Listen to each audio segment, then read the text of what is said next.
Née à Créteil le 16 août 1945, Annie Chancel, plus connue sous son nom de scène Sheila, est devenue l'une des plus grandes icônes musicales françaises, de l'époque flamboyante, yéyé, des années 1960, à la scène disco internationale de la fin des années 1970. Avec plus de 85 millions de disques vendus dans le monde, Sheila n'est pas seulement une chanteuse, mais aussi un phénomène culturel, façonnant les goûts musicaux et vestimentaires de générations. Cependant, derrière les lumières de la scène, sa vie était une série de hauts et de bas, avec une profonde tristesse, des efforts constants et des secrets cachés. La plus grande tristesse de la vie de Sheila, incomparable à tout autre, fut la mort de son fils unique, Ludovic Chancel, le 7 juillet 2017, d'une overdose de cocaïne et de benzodiazépine. Le décès de Ludovic, à l'âge de 42 ans, n'a pas seulement été une perte personnelle, mais aussi une blessure qui n'a jamais guéri, laissant Sheila face à des jours douloureux, questionnant son rôle de mère et d'artiste. Ludovic, né en 1975 du mariage de Sheila avec le chanteur Ringo, est au centre de sa vie privée, même si sa vie est constamment sous le regard du public. La relation entre Sheila et Ludovic n'a pas toujours été facile. Dans son livre Fils de 2005, Ludovic partageait les difficultés de grandir dans l'ombre de sa mère, une star célèbre, et de ressentir un manque d'attention de sa part en raison de son emploi du temps chargé. Ces tensions ont atteint leur paroxysme en 2012, lorsque Sheila a déposé une plainte contre Ludovic pour harcèlement et intimidation. Pourtant, malgré les contradictions, l'amour de Sheila pour son fils reste profond. À la mort de Ludovic, elle a exprimé son chagrin dans les médias, décrivant la perte comme si une partie de son corps lui avait été arrachée. Elle croyait à la réincarnation et sentait la présence de Ludovic à ses côtés. Mais cela n'apaisait pas la douleur. Sheila a appris à vivre avec ce vide, et chaque fois qu'elle mentionne Ludovic, elle ne peut s'empêcher de pleurer, comme lorsqu'elle a posté une photo d'eux sur Instagram le 7 juillet 2024 pour commémorer le 7e anniversaire de sa mort. La carrière de Sheila a été un voyage de plus de 6 décennies, rempli de grands succès, d'échecs cuisants et d'efforts qui l'ont fait pleurer de joie et de douleur. Découverte en 1962 par le producteur Claude Carrère à l'âge de 16 ans, Sheila devient rapidement un phénomène yéyé avec le single. L'école est finie en 1963, vendue à plus de 1 500 000 exemplaires et numéro 1 des charts pendant des mois. Avec l'image d'une bonne fille en robe rayée et queue de cheval, elle a conquis le cœur de la jeunesse française, devenant la fille préférée de la France. Tout au long des années 1960, Sheila a sorti une série de succès tels que Vous les copains, Bang Bang, Le folklore américain et Petite fille de français moyen, dont chacun est devenu un jalon dans la culture populaire. Elle est apparue dans des émissions de télévision, des films comme Bang Bang en 1967, et a même eu une chaîne de magasins de mode à son nom, avec plus de 40 magasins à travers la France. À la fin des années 1970, Sheila s'est tournée vers le disco, collaborant avec de grands noms tels que Nile Rodgers et le groupe Chic sur l'album King of the World de 1980, la chanson Spacer devenant un succès international, se classant aux États-Unis et dans de nombreux autres pays. Cette période marque l'expansion de son influence sur le marché mondial avec des chansons enregistrées en anglais, allemand, espagnol et italien. L'album Little Darling de 1981, produit par Keith Olsen, a encore renforcé son statut aux États-Unis, atteignant la 49e place des charts. Dans les années 1980, Sheila revient à la pop française, avec des chansons comme Glory Gloria et La tendresse d'un homme, et s'essaie aux performances live au Zénith de Paris en 1985. Recevant des éloges de la critique pour son énergie scénique. Cependant, la carrière de Sheila n'a pas été sans revers. L'un des plus grands défis a été la relation tendue avec Claude Carrère, son manager depuis plus de 20 ans. Carrère contrôlait étroitement sa carrière et son image, du choix des chansons au style de performance, laissant Sheila se sentir privée de liberté créative. En 1982, elle décide de mettre fin à son partenariat avec Carrère, ce qui entraîne une longue bataille juridique qui se termine en 1995 lorsqu'elle gagne le procès et retrouve ses droits financiers.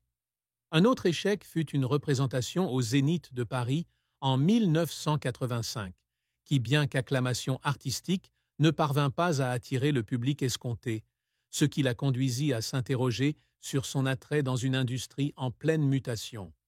Le comble de sa frustration est arrivé en 1989, lorsqu'elle a annoncé une suspension temporaire de sa carrière de chanteuse à l'Olympia, en chantant « Je suis venu te dire que je m'en vais de Serge Gainsbourg » avec des larmes coulant sur son visage.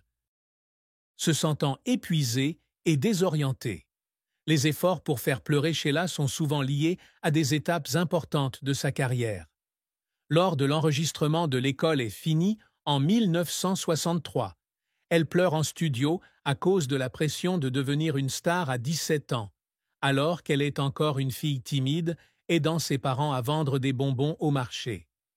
Un autre moment fut celui où elle se tenait sur la scène de l'Olympia en 2002, célébrant 40 ans de carrière, ressentant l'amour du public après de nombreuses années d'absence, la rendant incapable de retenir des larmes de bonheur. Cependant, toutes les larmes ne viennent pas de la joie. Après la mort de Ludovic, Sheila a pleuré lors d'un concert à l'Alhambra Paris en août 2017, un mois seulement après la perte, alors qu'elle chantait de vieilles chansons et ressentait la présence de son fils dans chaque mélodie. Une autre fois, lorsqu'elle a reçu la victoire de la musique d'honneur en 2013, elle a pleuré en se remémorant les épreuves qu'elle avait surmontées, des rumeurs malveillantes aux années de combat avec Carrère. La fin de vie de Sheila fut triste avec le décès de son deuxième mari, Yves Martin, en 2024. Yves Martin, chanteur et producteur, était le partenaire de Sheila depuis les années 90 et ils se sont mariés en 2006 à Saint-Jean-de-Luz. Martin a non seulement soutenu Sheila dans sa carrière, en produisant des albums tels que On dit en 1983 et Tendance en 1984, mais l'a également soutenu émotionnellement dans les moments difficiles, notamment après la mort de Ludovic. Cependant, la santé de Martin s'est sérieusement détériorée après 2 accidents vasculaires cérébraux en 2016, le forçant à vivre dans une maison de retraite avec de graves séquelles. Sheila prenait soin de lui avec dévouement, lui rendant visite et passant du temps avec lui régulièrement. Mais la mort de Martin en 2024 a été un coup dur pour son cœur. Elle a un jour partagé que Martin était la personne qui la comprenait le mieux, non seulement en tant que mari, mais aussi en tant qu'ami, et son départ a laissé un vide incommensurable. Sheila a exprimé son chagrin en privé à travers des publications sur les réseaux sociaux, où elle partage des photos d'eux deux dans des moments plus heureux, accompagnés de mots de gratitude pour l'amour et la compagnie de Martin.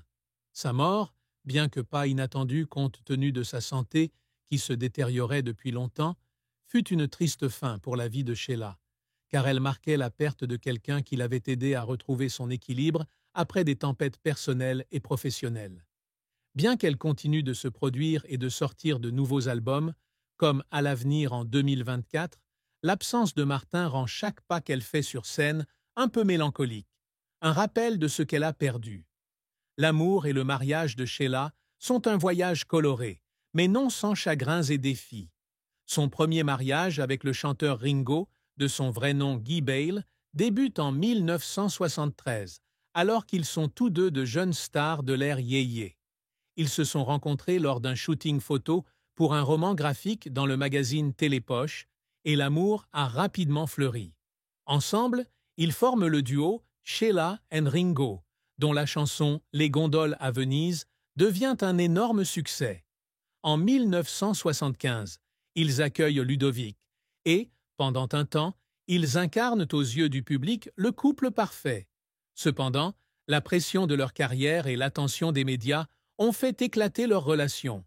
En 1979, ils divorcent et Sheila doit faire face à la tristesse d'un mariage brisé, ainsi qu'à la responsabilité d'élever seul Ludovic tout en maintenant sa carrière. La plus grande tristesse du premier mariage de Sheila fut son sentiment d'échec, de ne pas pouvoir garder la famille intacte pour Ludovic. Elle a un jour partagé qu'elle avait toujours voulu que Ludovic ait une enfance normale, mais que le halo de ses deux parents rendait cela difficile. Après le divorce, Sheila et Ringo ont eu peu de contact, et Ludovic a grandi déchiré entre deux mondes. Son second mariage, avec Yves Martin, apporta à Sheila un amour plus durable, mais cela ne fut pas sans difficulté. Après que Martin ait été victime d'un accident vasculaire cérébral, Sheila doit faire face à la réalité. L'homme qu'il a autrefois soutenu a désormais besoin de ses soins. Sa tristesse amoureuse était peut-être due au sentiment d'impuissance qu'elle ressentait en voyant la santé de Martin décliner et à la solitude qu'elle ressentait alors qu'elle faisait face à des décisions importantes dans sa vie sans sa pleine compagnie.